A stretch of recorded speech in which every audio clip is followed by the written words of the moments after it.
নমস্কার বন্ধুরা, এসে গেছি আপনাদের সামনে একটি নতুন ভিডিও নিয়ে। আজ আমরা আলোচনা করব এসইও কি এবং কিভাবে এটি কাজ করে। স্পেশালি আজকের ভিডিওটা হচ্ছে তাদের উদ্দেশ্যে বানানো যারা নতুন ইউটিউবে চ্যানেল করেছেন, ভিডিও বানাচ্ছেন, ভিডিওর মধ্যে আপনাদের খুব যৎসামান্য ভিউ আসছে, পুরো ভিউ আসছে না, এবং তার জন্য আমাদের এই কিছু সিস্টেম আমাদের জেনে রাখতে হবে। সেটা হলো এসইও সিস্টেম। এসইও সিস্টেমটা কি? এসইও সিস্টেমের ফুল ফর্ম হচ্ছে সার্চ ইঞ্জিন অপটিমাইজ। এটা কিভাবে কাজ করে সেটা নিয়ে আজকে পুরো ভিডিওটা আমি আলোচনা করব।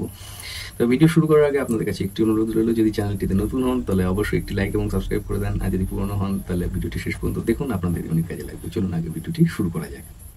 এসইও সিস্টেমটা হচ্ছে সেটা হচ্ছে যে আপনাদেরকে ভিডিওটা তৈরি হয়ে যাওয়ার পরে প্রথমে দেখে নিতে হবে যে ভিডিওটার এডিটিংটা ঠিক মতো আছে কিনা। ভিডিও এডিটিং যখন আপনার ঠিক মতো কমপ্লিট হয়ে গেল, ভিডিওটা যখন আপনি আপলোড করবেন, তখন আপলোড করার সময় আপনাকে বেসিক্যালি তিনটে জিনিস মাথায় রাখতে হবে।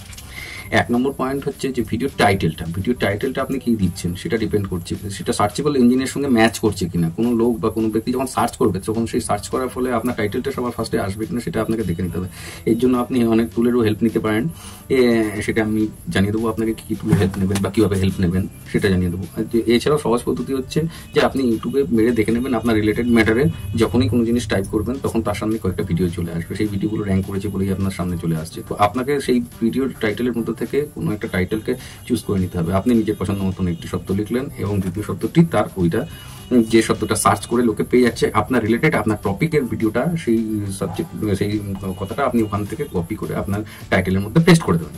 দ্বিতীয় যেটা সেটা হচ্ছে ডেসক্রিপশন। আপনি ভিডিওর ডেসক্রিপশনে কি লিখবেন? আপনাকে ভিডিওর ডেসক্রিপশনের মধ্যে আপনি প্রথমে লিখবেন যে রিলেটেড আপনি ভিডিও বানিয়েছেন সেটা পুরোটা সম্পূর্ণভাবে ভালো করে গুছিয়ে লিখবেন, এবং তার সাথে তার রিলেটেড মানে যত লোক আছে তত লোকে যাতে সার্চ করে পায় আপনার জিনিসটাকে, সেই জিনিসটাকে সম্পর্কে আরো 3, 4, 5টা শব্দ যত পারেন আপনি যোগ করে লিখবেন। হাউ টু, তারপরে এরকম বিভিন্ন হবে যে জিনিসটা এটা কিভাবে হচ্ছে বা ওটা কিভাবে হচ্ছে, বা এই জিনিসটা আপনি কোথায় পাচ্ছেন না পাচ্ছেন, সেই রকম যাবতীয় যা জিনিস আছে সেটা পুরোটা ডেসক্রিপশনের মধ্যে আপনাকে দিতে হবে।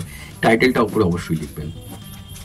এরপরে যেটা মেন ব্যাপার আছে সেটা 3 নম্বর বিষয়, সেটা হচ্ছে আপনাকে লক্ষ্য রাখতে হবে যে আপনার ট্যাগটা কি কি দিচ্ছেন। দেখুন, শর্ট ভিডিওর ক্ষেত্রে আলাদা রকম হয় এবং বড় বা লং ভিডিওর ক্ষেত্রে ট্যাগটা কিন্তু আপনাকে অন্যরকম দিতে হবে। শর্ট ভিডিওর ক্ষেত্রে যে হ্যাশট্যাগ ইউজ করা হয়, বড় ভিডিওর ক্ষেত্রে কিন্তু ট্যাগের মধ্যে আপনি কোনো হ্যাশট্যাগ মারবেন না। হ্যাশট্যাগ ছাড়া আপনি পুরো জিনিসটা যা যা সার্চেবল জিনিস আছে সেই জিনিসটা লিখে দেবেন।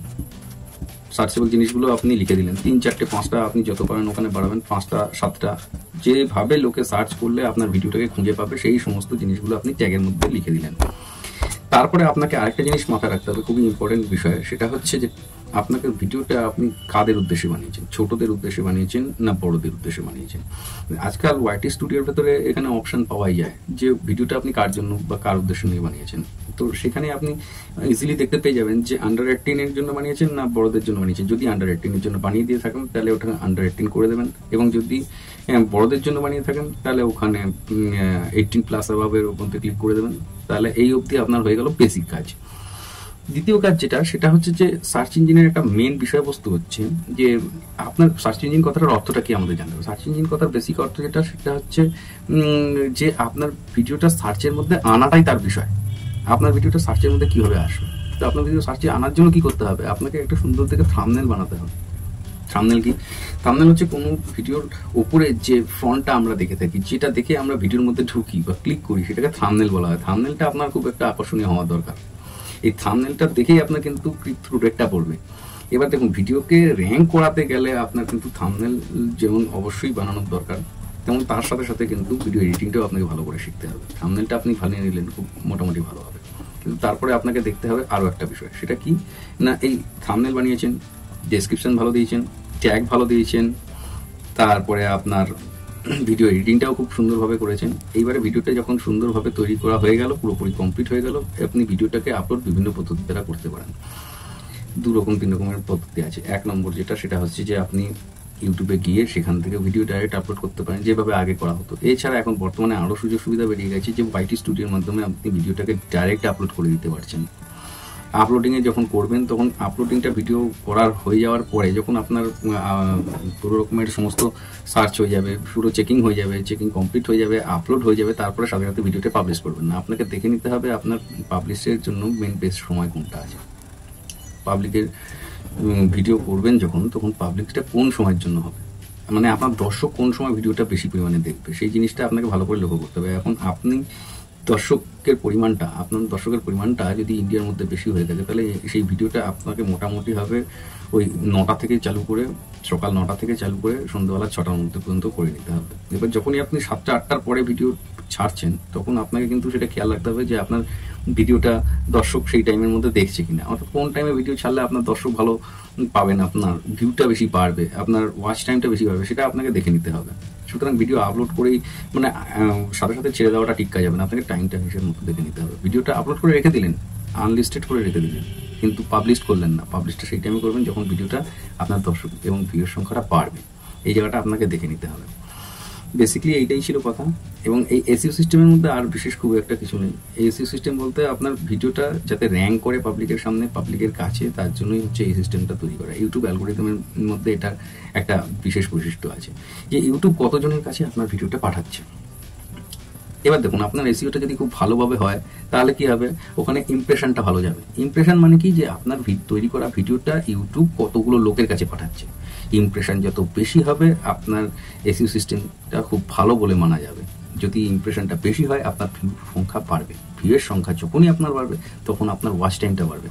তাহলে ওয়াচ টাইম বাড়ার জন্য কিন্তু এসি সিস্টেমের দরকার, ভিউ বাড়ানোর জন্য আমাদের দরকার, এবং ইমপ্রেশনটা বেশি পরিমাণে লোকের কাছে পৌঁছানোর জন্যও কিন্তু আমাদের এসি সিস্টেমটার দরকার। এবার দেখুন, ইমপ্রেশন জিনিসটা কি? ইমপ্রেশন জিনিসটা হচ্ছে আপনি ভিডিওটা বানালেন, ফার্স্টে তো চলে গেল আপনার সাবস্ক্রাইবার লোকেদের কাছে, প্রথমে নিজস্ব লোকেদের কাছে গেল, সাবস্ক্রাইবার যারা আপনাদেরকে করেছে তাদের কাছে গেল। যখনই আপনার সাবস্ক্রাইবারেরা একটা দুটো লোক করে দেখা শুরু করলো, তখন ইউটিউব মনে করে নিল যে হ্যাঁ, এই ভিডিওটা ঠিকঠাক আছে, এই ভিডিওটা আরো 5 জনের কাছে পৌঁছানো যেতে পারে, এই লোকটার ভিডিওটা একদম পারফেক্টলি রয়েছে, দেখছে নিজের সাবস্ক্রাইবাররা, তাহলে পৌঁছতে পারি। সাথে সাথে ইউটিউব কি করলো, আপনার ওই 1 জন 10 জন 2 জন 5 জন লোক যারা আপনার সাবস্ক্রাইবার রয়েছে, তারা যখন ভিডিওটা দেখছে, তখন সাথে সাথে অন্যদের কাছে ভিডিওটা পৌঁছে দিল, অর্থাৎ ইমপ্রেশনটা আবার বেড়ে গেল। এবার এই 100টা লোকের কাছে যদি ভিডিওটা ইউটিউব পৌঁছয়, তার ভেতর থেকে যদি 1% 2%ও দেখে, তাহলে সেখান থেকে আপনার বাড়ছে ইমপ্রেশনটা। আরেকটা কথা বলে রেখে দিই, সেটা হচ্ছে যে আপনারা ভিডিও আপলোড করার পরে সাথে সাথে কি করেন না, অন্যান্য জিমেল আইডি দিয়ে একই ডিভাইসের মধ্যে লগ ইন করে ভিডিওটা দেখতে থাকেন, কিন্তু ভুল করে কখনো করবেন না। কারণ কি হয় না, যখন আপনারা ভিডিওটা আপলোড করছেন, আপলোড করার পরে যে নেটওয়ার্ক দ্বারা আপনি ভিডিওটাকে আপলোড করলেন, সেই নেটওয়ার্ক দিয়ে নিজের ডিভাইসে তো কখনোই দেখবেন না। আর যেটা বড় কথা, সেটা হচ্ছে যে সেই নেটওয়ার্ক দ্বারা অন্য ডিভাইসেও দেখবেন না। এর ফলে কি হয়, কেন দেখবেন না বলে রেখে দিচ্ছি, আপনার ভিউজ কেটে যেতে পারে, ওয়াচ টাইম কেটে যেতে পারে। কারণ এখানে কি হয়, প্রত্যেকটা ডিভাইসের একটা আইপি অ্যাড্রেস থাকে, যে আইপি অ্যাড্রেসটা গুগলের মধ্যে ট্র্যাকিং হয় এবং ইউটিউবও সেটাকে ট্র্যাক করে নেয়। এরকমভাবে ট্র্যাক করে যে সে দেখে যে নেটওয়ার্ক দিয়ে ভিডিওটা আপলোড হয়েছে, যে নেটওয়ার্ক দ্বারা ভিডিওটা আপলোড হয়েছে, সেই নেটওয়ার্কটাই সে বারবার করে রোটেশন করছে। আবার অথবা একই ওয়াইফাই রাউটার রয়েছে, সেখান দিয়ে আপনার 5টা ডিভাইস কানেক্টিং রয়েছে, সেই 5টা ডিভাইসের ভিতরে আপনি একটা ডিভাইস দিয়ে ভিডিও আপলোড করেছেন, অন্য ডিভাইস দিয়ে ভিডিও দেখছেন। এটাও কখনো করবেন না।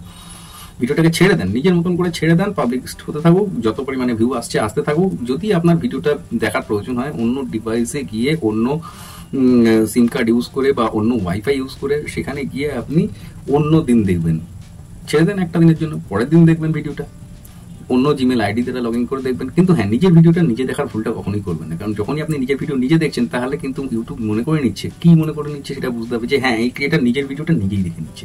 যার ফলে সেখানে কি হচ্ছে না, তার ফলে তার ওয়াচ টাইমটাও আপনার কেটে দিচ্ছে এবং আপনার ভিউজটাও কেটে দিচ্ছে, কম দেখিয়ে দেবে।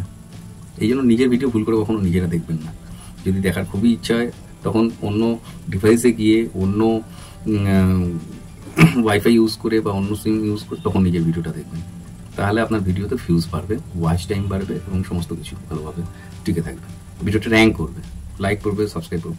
তো এই ছিল আজকের ভিডিও, এসইও দ্বারা কীভাবে আপনি কী জিনিস করলে পরে আপনার ভিডিওটাকে ভালোভাবে গ্রোথ করতে পারবেন, র্যাঙ্ক করতে পারবেন। তো এই আজকের ভিডিও ছিল। ধন্যবাদ। ভিডিওটা ভালো লাগলে অবশ্যই একটি লাইক এবং সাবস্ক্রাইব করবেন। ধন্যবাদ।